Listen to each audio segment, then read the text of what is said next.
साईनाथ स्तवन मंजरी।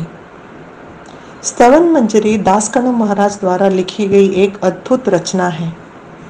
उन्होंने बाबा की महिमा अच्छी तरह जान ली थी और उनको श्रद्धांजलि अर्पित करने के कारण स्तवन मंजरी का उसकी रचना की।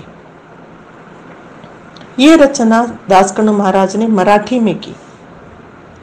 पहले हम स्तवन मंजरी इन दो शब्दों का अर्थ जानने का प्रयास करेंगे। स्तवन, इसका अर्थ है भगवान की प्रशंसा करना, गुणगान करना, गुण कीर्तन करना, स्तुति पाठ करना। और मंजरी का अर्थ होता है इस स्तुति को, इस प्रशंसा को, इस गुणगान को संगीत का रूप देते हुए इसको एक म्यूजिकल कॉम्पोजिशन कहते हैं। इस तरीके से इसको प्रस्तुत करना।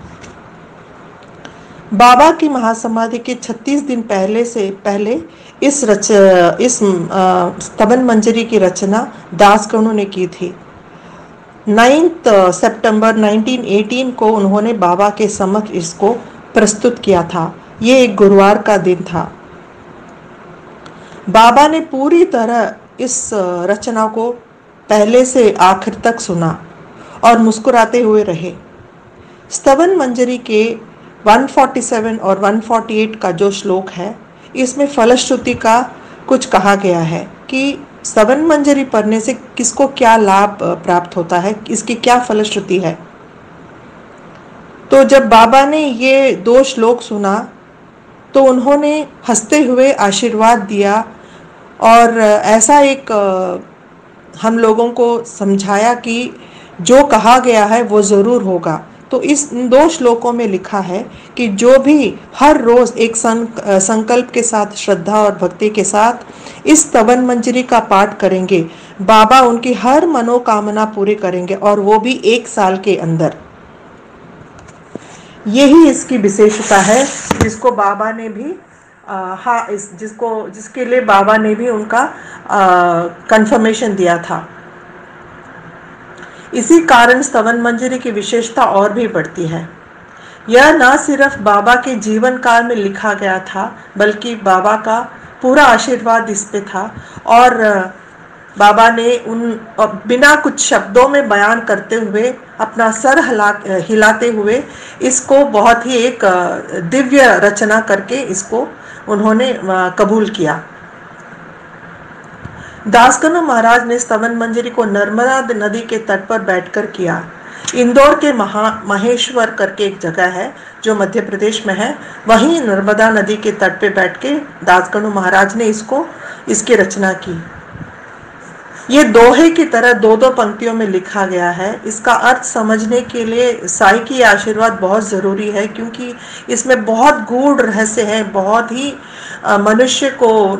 मनुष्य को इसके बारे में जानने की बहुत ज़रूरी है, लेकिन जानना इतना आसान नहीं है।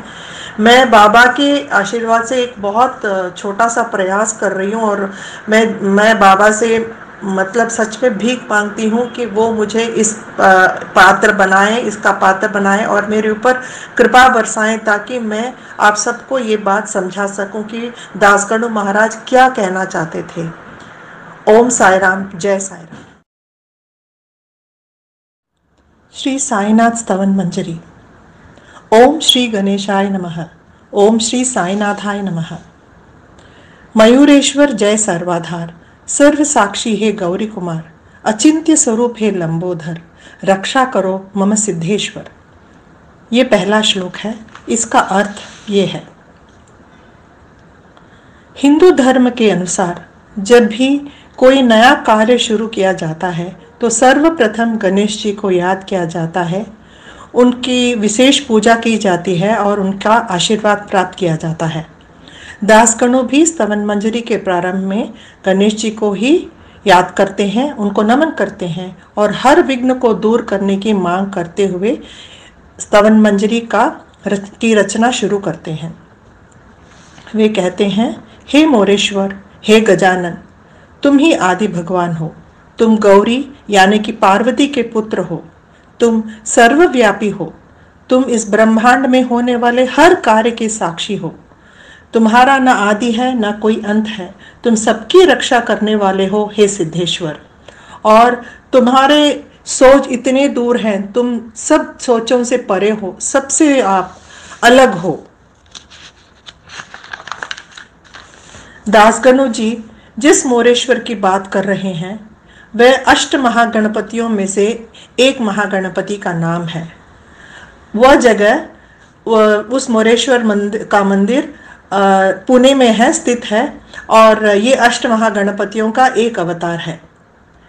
दासगणु कहते हैं, हे गजानन, आपको लंबोदर भी कहा जाता है क्योंकि आपका जो उदर है वो बहुत ही बड़ा है और लंबा भी है। आप सर्व कार्यों का सिद्ध करने वाले हो, इसलिए आपको सिद्धेश्वर कहा जाता है।